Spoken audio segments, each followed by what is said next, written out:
Hi everyone, and welcome to Debut's third webinar. This month we'll be discussing a safe space for an unsafe subject, diversity and inclusion initiatives to grow female STEM talent. Now before we get into it, let's do some quick introductions.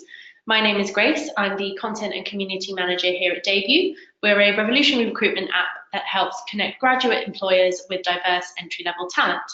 And I'm delighted to be joined by my amazing colleague Hannah, who is our Senior Partnerships Manager and helps companies revolutionize how they recruit entry-level talent and address diversity and inclusion with disruptive technology. Today we're going to talk to you about the huge diversity challenge that the tech sector faces.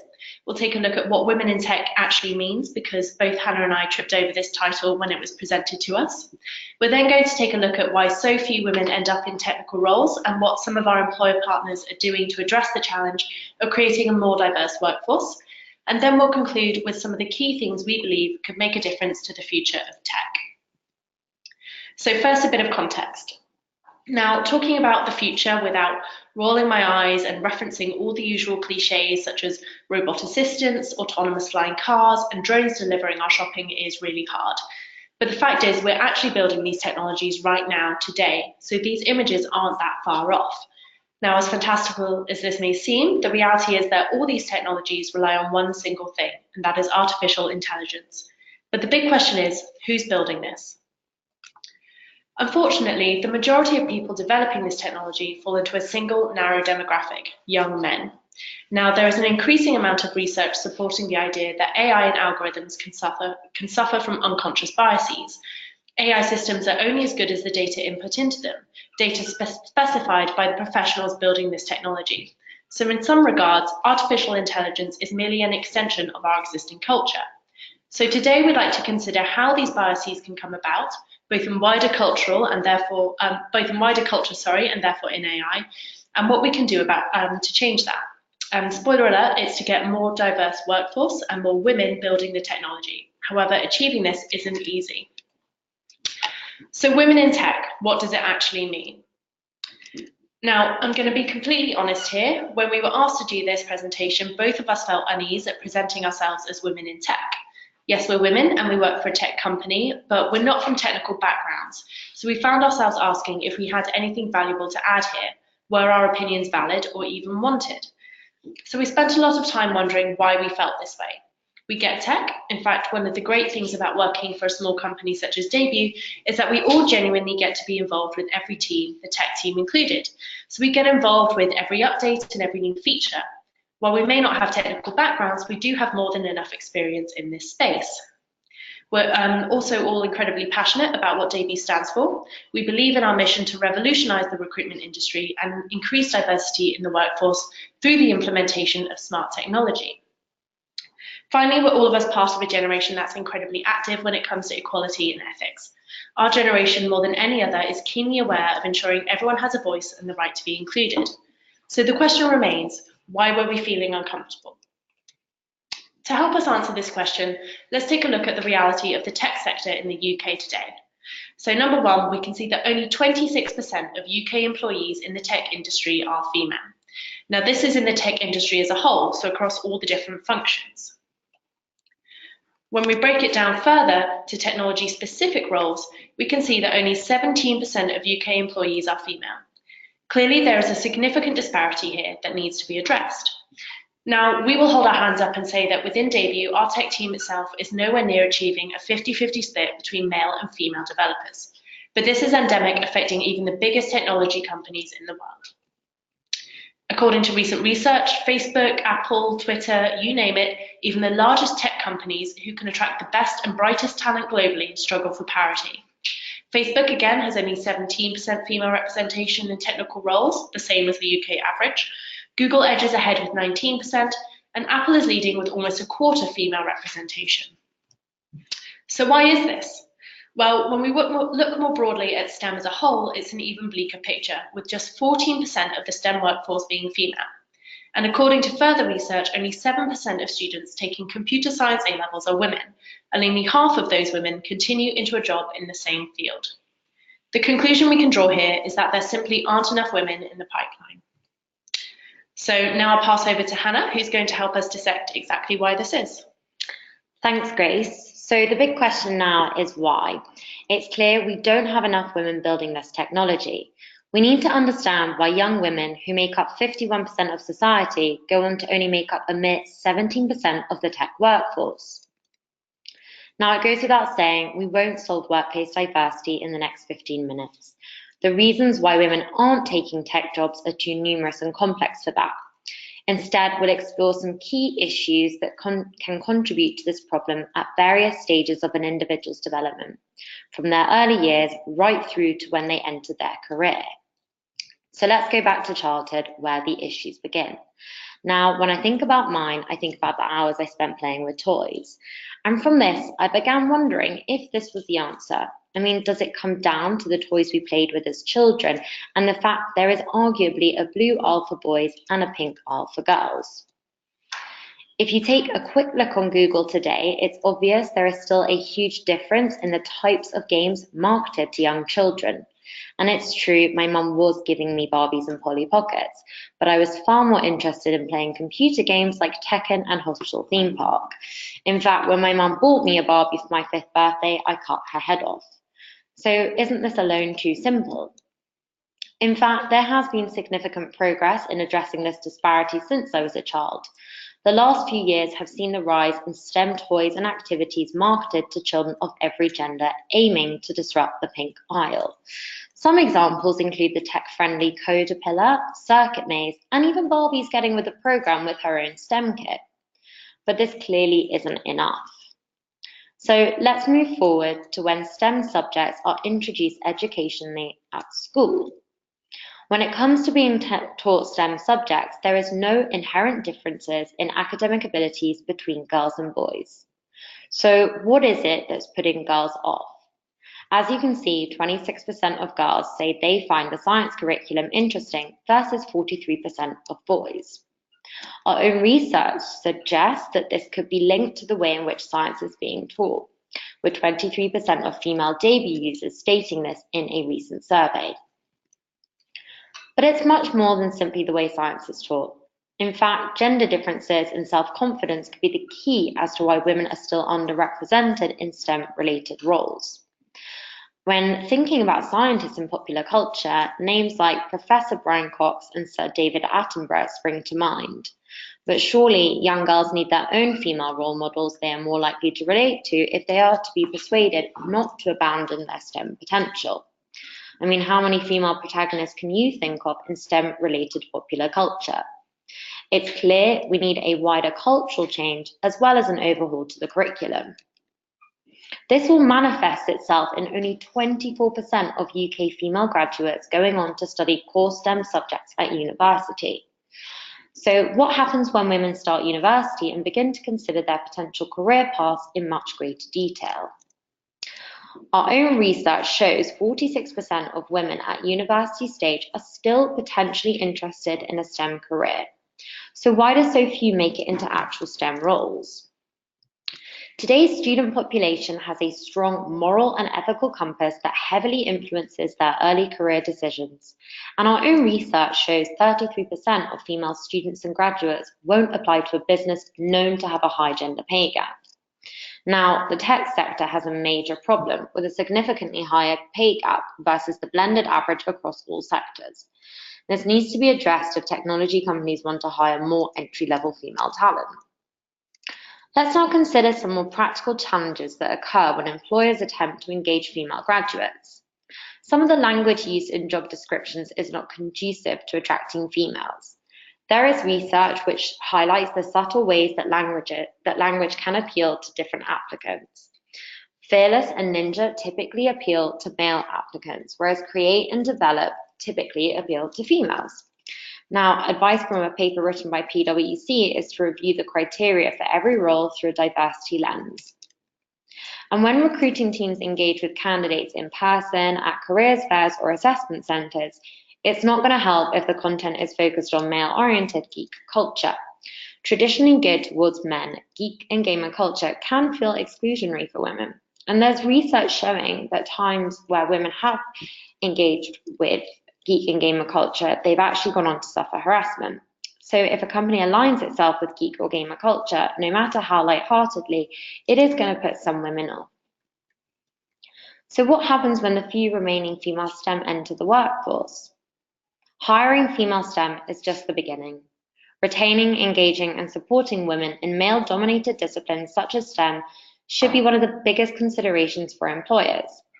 From our research, the top workplace preferences for women interested in going into a tech role are: number one, the support of senior female leaders to help them navigate some of the challenges presented during their early careers. Number two, the support of their business to work remotely and have flexible hours to be able to balance work and their personal lives. Put simply, if a business fails to support female workers, that business will fail to retain them. I'm now going to hand you back over to Grace, who will be talking you through some of the initiatives that Debut and our employer partners are undertaking to address the various challenges we've just discussed. Thanks, Hannah. So as we've seen, there are a number of different stages where potential female STEM candidates are dropping out the pipeline.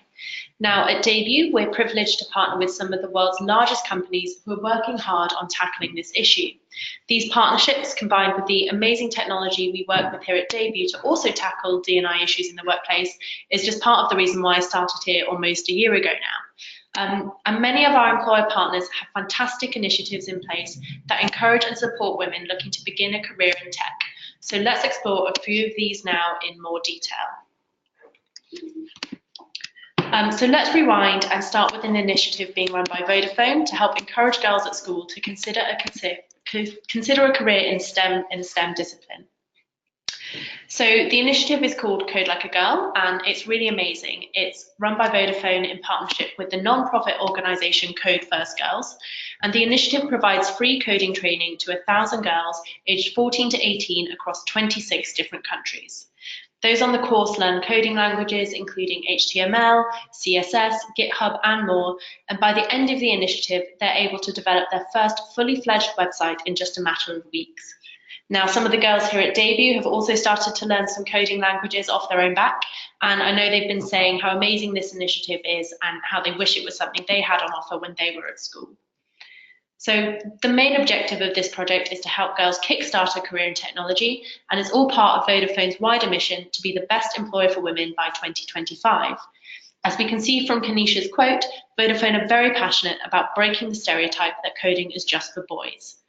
As well as providing girls with the skills, confidence, and encouragement they need to pursue such a career via the initiative, Vodafone have also created a short video to educate us on the incredible work women have already done in the tech space that most of us may not be aware of. So let's take a watch.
If it wasn't for these amazing female coders, some of whom, I'll be honest, I didn't know anything about, our lives might be very different today. And this shows us what we can achieve if we enable more women to build technology. This should act as real encouragement for companies to get involved in supporting girls to pursue tech or STEM interests at an earlier stage. It also speaks to the fact that there needs to be more representation and understanding in the media of what female coders have already achieved. As I've stated, I didn't know much about some of these women before seeing this film, so there needs to be a real emphasis on businesses and the media to further promote the amazing work that has already been done to show young girls what's possible and bring these role models to the fore. So what I'd like to do now is show you how us at Debut and our employer partners are engaging with female talent at university stage.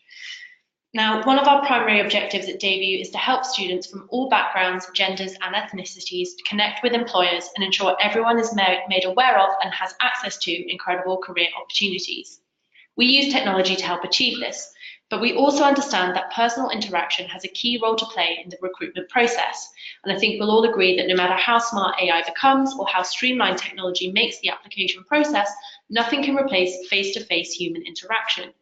This is why in the last 18 months, we've run a series of Women in Tech events, helping hundreds of female STEM students connect with a large number of our employer partners. As you can see, some amazing STEM employers have been involved, including Vodafone, Siemens, Capgemini, EY, the list goes on, and we literally have queues out the door for these events. Our aim with these is simple. We want to help bring together top tech employers with ambitious students. Our employer partners ultimately use these events to discuss face-to-face with students the initiatives they have in place to help them start their tech career and showcase the support they offer once women enter the workforce. Now, I've helped manage and set up these events, and it's really incredible to work closely with our employer partners and learn so much about what it is they offer entry-level staff, but also to hear from the students in attendance how learning about these initiatives and speaking with employers in person is helping build their confidence and encourage them to consider a tech-focused career. There's also an amazing feeling of collaboration between the students and employers as they bounce their thoughts and feelings off one another in regards to how improvements can be made in attracting and engaging more women to begin a career in tech, and also share their experiences in terms of education and entering the working world. So finally, let's take a look at how employers support and develop female talent once they're at work, whether that be entry level or further along their career journey. EY, one of our amazing partners, have a Women in Technology network where the aim is to improve female participation in tech at every step of their careers by supporting and connecting them with tech leaders in the business. In fact, we ran a debut live a few months ago with EY on the importance of supporting women in the workplace, so it's clearly a topic they're keen to discuss and encourage others to think about. EY are also part of the 30% Club, which is a mentoring scheme developed with the support of EY and a number of other businesses. It aims to develop a diverse pool of talent for all businesses through the efforts of its chair and CEO members who are committed to ensuring there is better gender balance at all levels of their organisations. So essentially, it's a broader initiative that aims to increase the number of women present at all stages of the pipeline. As of 2016, the 30% Club extended the scope of its original target, and the new goal now is to achieve a minimum of 30% female representation on FTSE 350 boards by the year 2020. Mentees who have already joined the scheme have reported that they feel liberated by being able to discuss issues without restrictions whilst receiving impartial advice. And this scheme has chapters all over the world, from Australia to Hong Kong, Southern Africa and Canada. So change is being sought on a global scale. If we move on to another one of our employer partners, we can see from this infographic by Capgemini Consulting that firms are investing more broadly in encouraging women to enter tech careers. Capgemini Consulting launched a Twitter campaign last year based on the hashtag Women in Consulting, which received over 15,000 views. They've also seen as a result of such activity, an increase of 129% in the number of applications from women. So we can see that online movements and utilising social platforms can also have an impact alongside internal initiatives when it comes to supporting and encouraging women in such spaces. Lastly, let's take a look at another programme run by Vodafone, this time for women further down the funnel.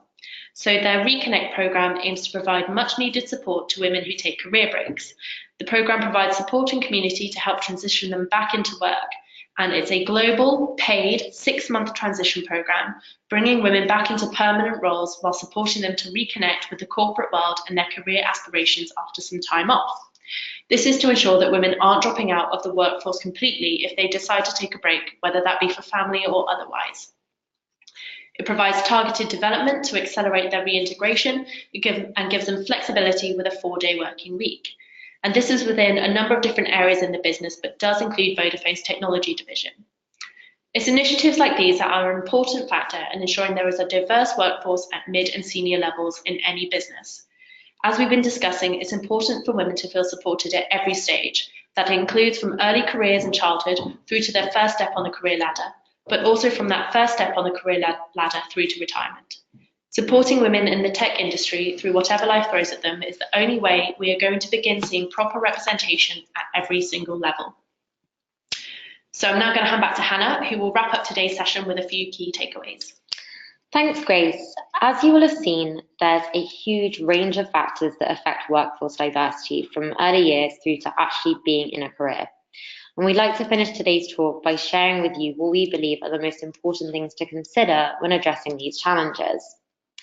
Firstly, society as a whole needs to work together to disrupt the pink aisle. We appreciate this is something that will take some time because cultural shifts around surrounding issues like gender stereotyping don't happen overnight. But we all need to work to help ensure gender toys are no longer the norm and vote with our wallets. So big up STEM Barbie.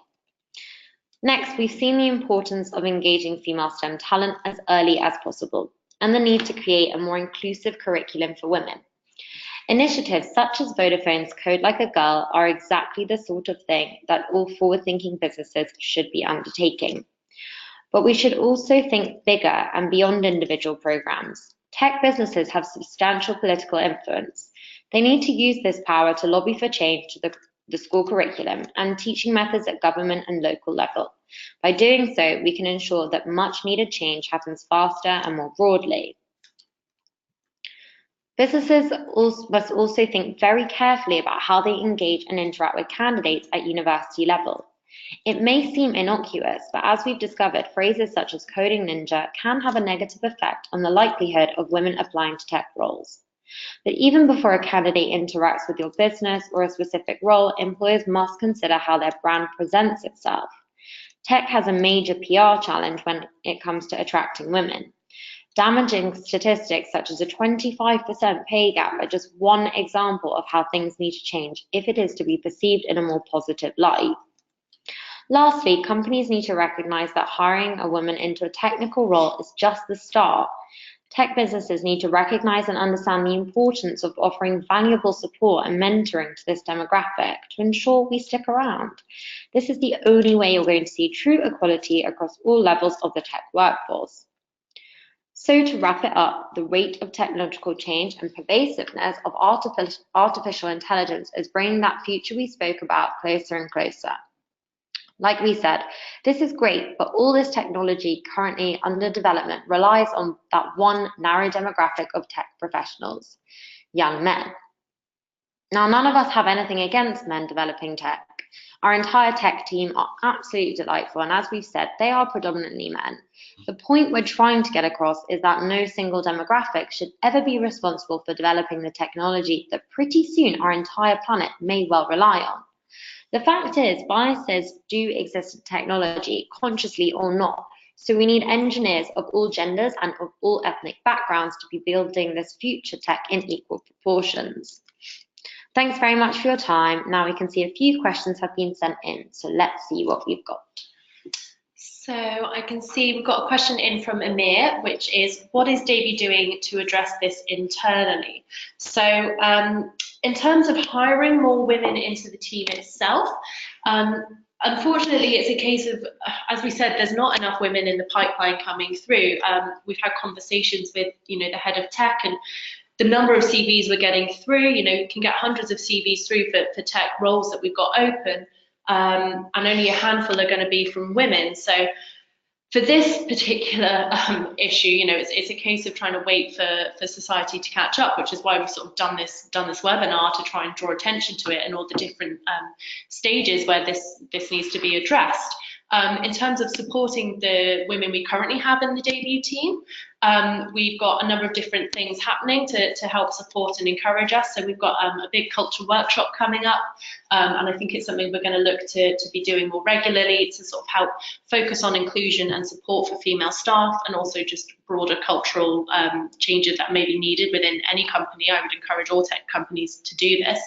And then also, as we sort of hinted at earlier, we're supporting staff in undertaking some extracurricular activity in terms of like extra coding languages and things like that. I know some members of the team are learning SQL and things.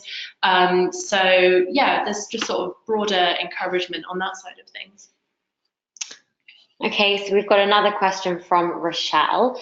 do you think all toys should be gender neutral, and why? I definitely think that they should be gender neutral, mainly because they reinforce gender stereotypes. And if we want children to be encouraged to grow up and believe they can go and do anything, they should have the opportunity to work with, well, play with toys so that they can end up working in whatever they think they like to do. And I think that, children, girls shouldn't be just given Barbies and boys shouldn't just be given train sets. And even though that does seem as though we're talking about something that happened in the 80s, it really is true. If you take a look on Google and you look at toys for a 6-year-old, and you put in the word girl, things like fairies come up, and what if girls don't necessarily want to play with fairies? So definitely yes, and I guess toys should be marketed towards all children, and it doesn't matter what gender they are, you should be able to play with whatever you want. Yeah, I agree. So I've got a question in from Dan as well. How can you empower and encourage women to approach a career in tech if they're already working in a different role? So I think initially, as we've hinted at earlier, one of the key things people look for, or women particularly look for, is mentorship. So for someone looking to sort of swap careers or swap career focus, I would encourage them to speak to mentors both inside and outside the business for advice on where to start and how to make this transition. It might be that a mentor from outside the business might have the best insight into how to go about doing that, but they might find if they talk to a mentor inside the business, there's sort of an easy pathway for them to follow. And then just ask for training, ask for development, and seek that out within the company. You just got to put yourself forward and go for it, essentially. Definitely. And we've got one final question from Annabelle, who's asked, how is Davey helping employers hire more women in tech? So we're doing a number of different initiatives.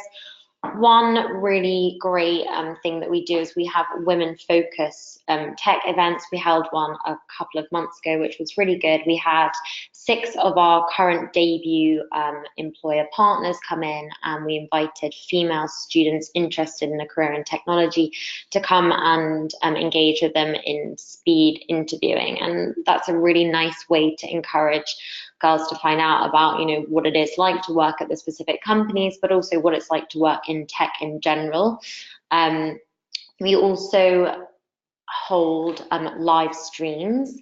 EY did a really good one, and we have live streams where employers will discuss what it's like to work as a female in technology, and students can send in questions during the live stream and get them answered. So perhaps if they're not as confident and they don't want to come up to you at a careers fair, they're still able to ask the questions from the comfort of wherever they are, and they can find out more about what it's like to work in the tech space with any of the debut clients that we work with via our live streams.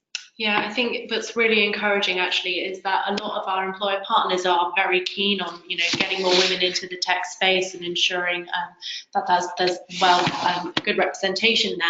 And one of the things they struggle with is sometimes reaching out to these women. So that's where sort of, our platform comes in really handy, in that we're able to reach out directly to female students who have expressed an interest in tech or are currently studying technology degrees, and enabling our partners to reach out to them there. So it's definitely encouraging, like, the amount of employers who are actively seeking this out.